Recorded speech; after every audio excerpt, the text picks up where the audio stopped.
Chapter 4. So here I was. Roderick hadn't expected me, whatever that meant. Possibly that he hadn't thought I was enough of a friend to come when he needed me, or perhaps he didn't think he needed me. Maybe he didn't. Denton didn't know what to make of me. Madeline was, yes, dying. I had looked in the faces of enough dying soldiers to know. Sometimes people surprise you. Sometimes they pull through. But this is a particular waxiness to human skin that tells you when someone is not long for this world. Madeline's was starting to acquire that texture. If I came back to breakfast tomorrow and discovered that she had died during the night, I would not have been shocked. Saddened, but never shocked. When I am perturbed, I like to walk. I feel slow and stupid when I sit, but walking seems to wake something up in my brain. I never minded pacing back and forth while a rifle on guard duty, but I could think more easily. Daydreams, even, if I'm being honest. Mostly I daydreamed about the end of the war, about scenarios where all my people made it out alive and unharmed.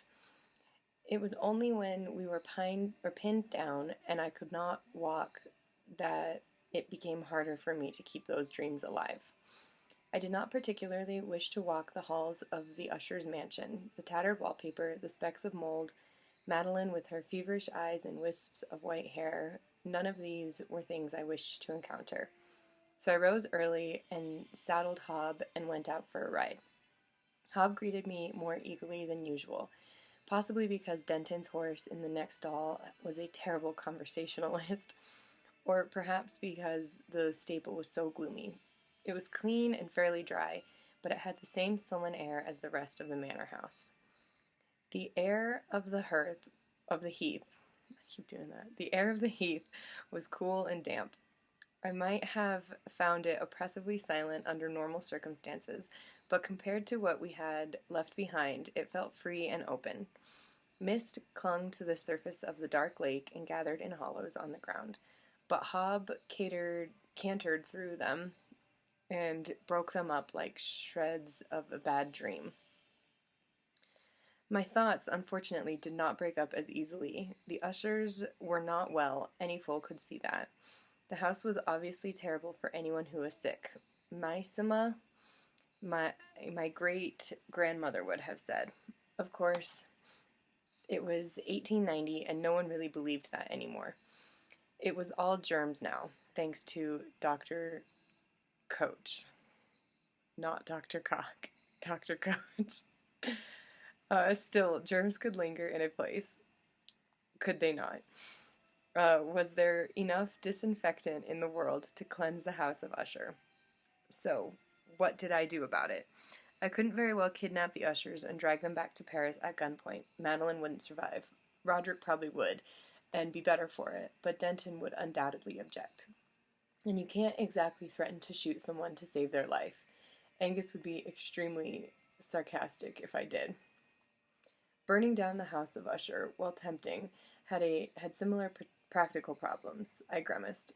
Hob slowed down, feeling me shifting in the saddle, and put one ear back to inquiry. "Sorry, boy," I said. "I'm not good company today." Hob's ears were the equine equivalent of a shrug. Horses don't understand a lot about the world, but I have found that they sometimes understand particular humans terrifyingly well. Mules understand a lot more about the world, but less about humans, or possibly they just don't care what humans think. I'd buy either explanation, really.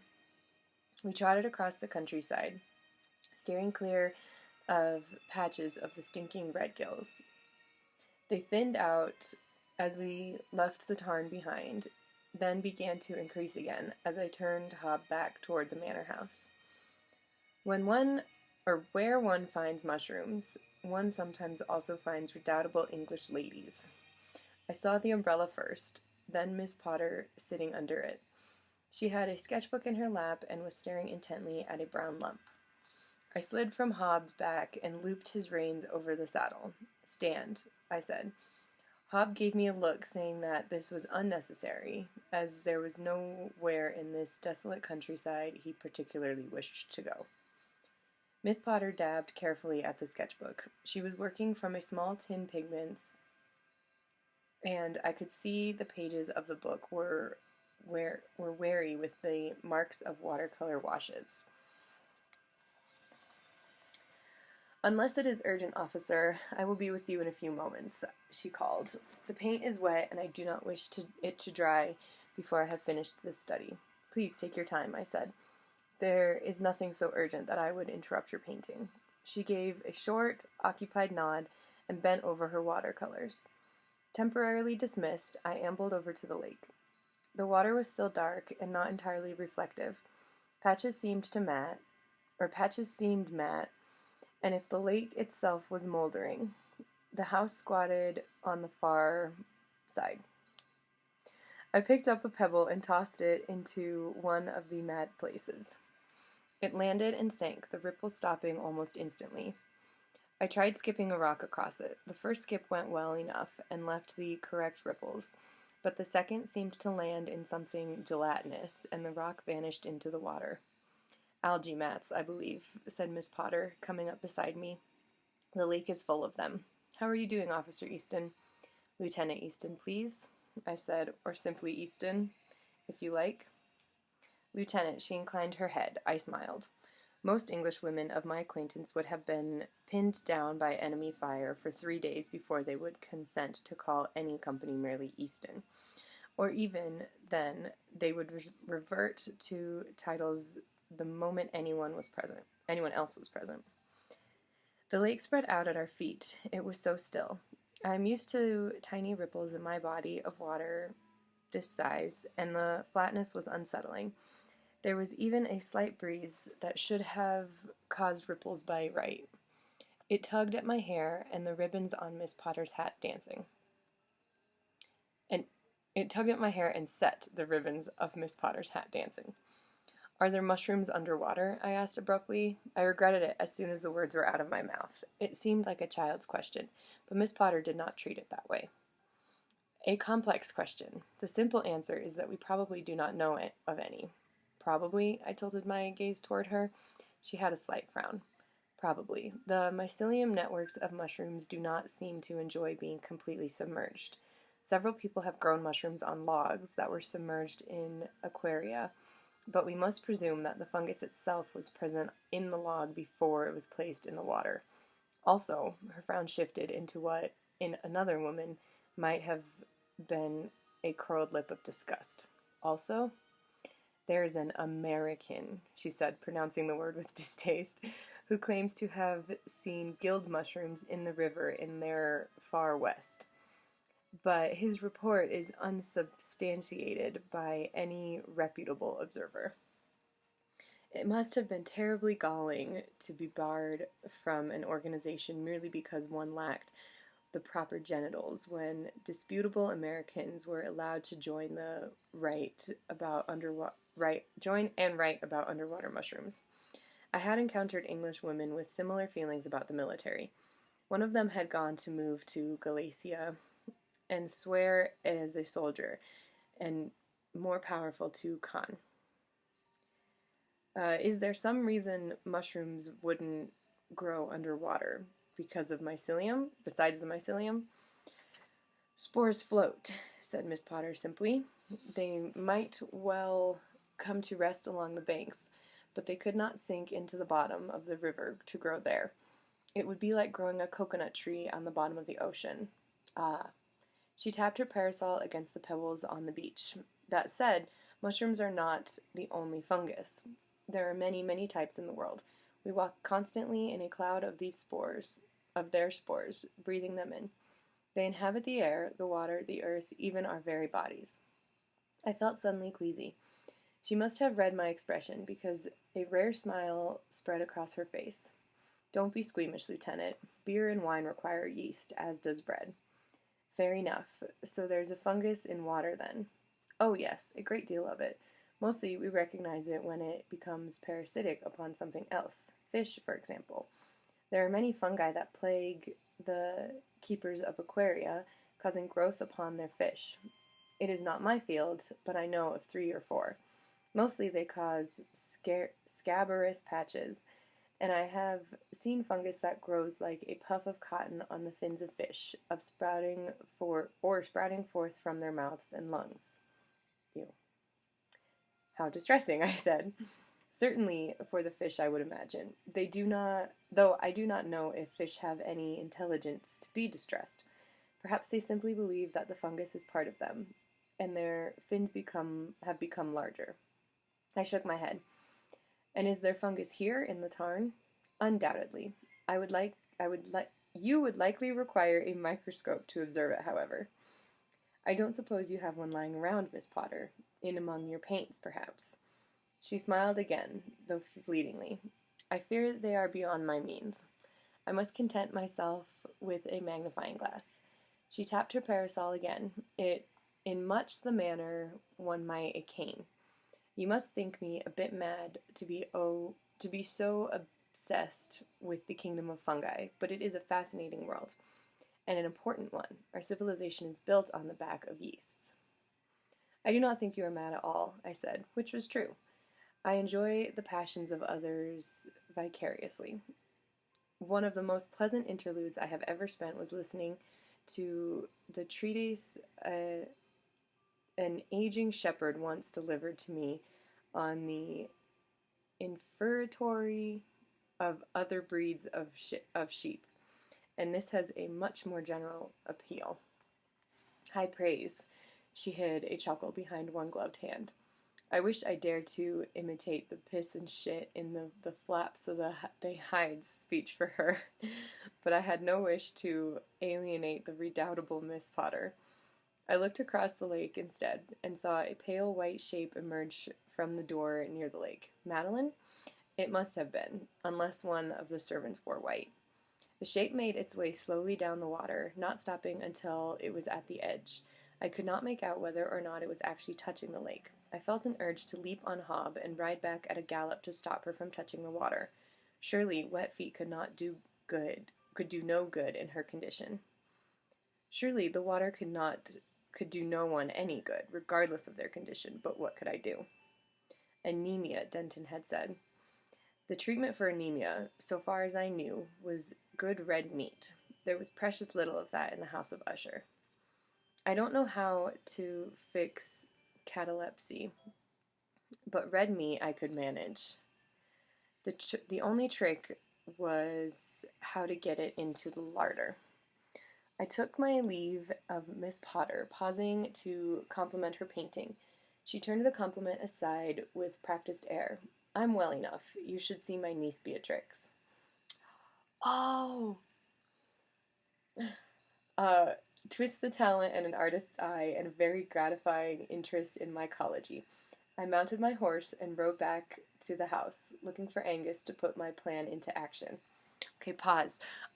Beatrix Potter is the artist and author of like Peter Rabbit and Jemima Duckling and all of those, like Mr. McGregor's Garden, all of that. That's so fun. Okay. So, we'll say you shot it, I said as we approached the house that evening. Like hell we will, said Angus. I'd take a bullet for you, same as I did your father, but damned if I'll have you besmirching my shooting to a knob. He's not a knob, he's Roderick. We all had the runs together over the same trench. He's Lord Usher now, and I don't care how much shit we passed. I'll not take the blame for this one. I drew breath to argue, but he added, and I did the negotiating, did I not? I sighed. His accent was getting thicker, and that was never a good sign. Fine, come in with me and make it convincing. It had been a ridiculous plan, but straightforward enough. I walked into the parlor and found Roderick sitting alone at the piano, toying with the keys in the disillusionary fashion. Roderick, I said, I fear I've got a confession to make. He looked up, his pale eyebrows drawing together. A confession? What do you mean? Well, you know Angus and I went hunting this afternoon. He nodded. After birds, yes. Well, I drew out the moment, took a deep breath, and said, Roderick, I've shot a bloody cow. Oh my. Roderick stared at me blankly. I told Con it weren't never a deer, said Angus, his accent even more pronounced than usual. But does Ka listen to me? Me who taught Con to shoot at my very knee? It was one of the little brown ones they have around here, I said, exasperated. I didn't have to fake the exasperation. Angus was laying it on thick. They're deer colored, and it wasn't very big, and it had its head down. Those hip bones were never a deer, and I did not teach ye never to shoot afore you had the shot absolutely clean. If you were a recruit, I'd box your ears for it. Better that than you kill a man. Regardless, I did not kill a man, I said frostily. I turned back to Roderick. I paid the cow's owner twice what it was worth, but I'm terribly sorry if this makes trouble for you with your people. I genuinely thought it was a deer. Angus muttered something into his mustache. Roderick's lips had begun to twitch and his shoulders shook. Anyway, I said, giving Angus a hard look, there will be a delivery from the butcher in a day or so. From the butcher? Said Roderick in a high, strangled voice. I hunched my shoulders. Angus aimed a cuff at the back of my head. Well, and I taught Con, you eat what you shoot. You're no knob to go hunting the little beasts for sport, begging pardon, Lord Usher, and leaving the poor creature where it falls. He made me field dress the cow, I said to Roderick. This was too much for my old friend. He let out a howl of laughter and fell back against the piano, clutching his chest and gasping. I folded my arms and failed to smother a smile. Angus, said Roderick when he finally stopped laughing. Angus, you old devil, you haven't changed by a hair. Field dress the cow. This set him off again. I said, with as much dignity as I could muster, am going to go wash the cow off my boots and trousers and the rest of me. I stalked to the door, leaving Roderick collapsed over the piano. Angus followed me, uttering dark commentary on my field dressing of the cow, which I wish to state for the record was perfectly adequate. Phew, I said, when we were safely out of earshot, that went well. Aye, the laugh will do him good, and a piece of beef will do her ladyship good as well. Angus's accent had returned to its normal proportions. Not a bad plan, youngster. It was a bloody stupid plan, I said, but it did the job. I couldn't very well just have set a side of beef delivered to the house. Pity you couldn't have got a younger one, said Angus a bit sadly. The cow that sold us will be tough as a boot. We will chew that boot with a glad heart. Oh, aye, we will. I endured a great deal of ribbing at dinner from Roderick and Denton, which I tolerated because it made Madeline laugh. Now this, said Roderick, indicating the chicken on the table. This is not a deer, Easton. I feel we must be clear on that. Perfectly. Nor am I a deer. No, of course not. I rolled my eyes at Madeline. Deer are the ones that go moo. She giggled. It was still a papery giggle of an invalid, but it was genuine humor, and I'd take it. She retired early, before it was barely dark. I hoped that once the butcher actually delivered the sacrificial cow, she'd be able to eat enough meat to do her good. I also sought my bed early, pleading exhaustion from the cow incident. 2 hours later saw me still awake, though. I kept mulling over something that the cow's owner had said to me earlier. I should have been able to dismiss it, but it stuck like an eyelash in the corner of my eye, minor but maddening. We had finished the butchery. For all my complaints about field dressing, I'd had help, since cows are a great deal larger than deer, and the farmer's younger sons were carting loads of meat to the butcher. The farmer and his oldest son, nearly identical to his father, stood beside me, watching. Young man, said the cow's previous owner, and stopped. I didn't bother to correct him. It's less galling to be mistaken for a man than a woman, for some reason. Probably because no one tries to kiss your hand or bar you from the Royal Mycology Society. And I am familiar with this sort of fellow, who are the salt of the earth and move on a similar geological time frame. I waited. You're not afraid of working, said the farmer at last, nodding to the wreckage of the cow. I smiled. I may be staying up at the manor house, but I'm no noble. I don't get to lie around eating peeled grapes. He fixed me with a penetrating look. Your man speaks well of you, Angus. This was gratifying, but I didn't think the farmer had drawn me aside merely to pass on Angus's praise. I waited some more. Since you said you talk about hunting hares. I thought of it, I admitted. The cow wasn't my first thought, and I'm grateful that you're willing to sell us one, I said, but also grateful that Angus had located this man who, he said, was not prone to gossip and would make sure that word of my clandestine arrangement to buy beef for the unsure lorder would not get back to Roderick's ears.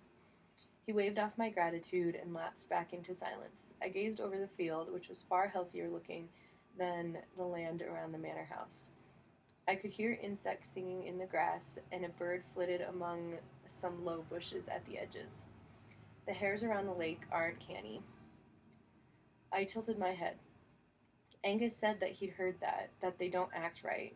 I decided not to mention which hares, out of fear he'd think I was mocking him. His son finally spoke up. They're not so bad around here, he said, but you go up toward the house and they get strange. Strange? I asked. Strange how? They don't run, said the son, and if they move, it's slow. I walked right up to one once, and when it finally moved, it was like it didn't know how its legs worked. Fell over a few times. Sounds like a disease, I offered. Please, God, let there not be a rabies outbreak up here on top of everything else. No rabies. Rabies don't make them watch you. The farmer leveled a finger at me, and they watch all the time. Not the way hares stare at you and bolt if you move. They'll come up to you and watch. The missus saw one down here once, came right up to the dairy and stood and stared at her. She knew it was one of the ones from up by the lake, by how it moved. I rocked back on my heels, startled by this sudden flurry of words. I followed one once, said the son. It'd get to walking pretty good, and then it would miss a step and fall over and kick. It'd see a jump, and it'd have to stop and think about how to go over it. Sometimes it didn't jump, just walked through the ditch. I just kept on to see where it was going. And where was it going, I asked. Don't know, said the son. Got to the lake and fell in. Oh. Couldn't seem to figure out how to swim, just laid down on the bottom and drowned in 3 inches of water. Whoa. These were strange thoughts, but there was little that I could do about them. If some strange disease was afflicting the local hares, that was a job for a veterinarian rather than a veteran. I was half asleep and headed for 3/4 when I heard a board creak in the hallway.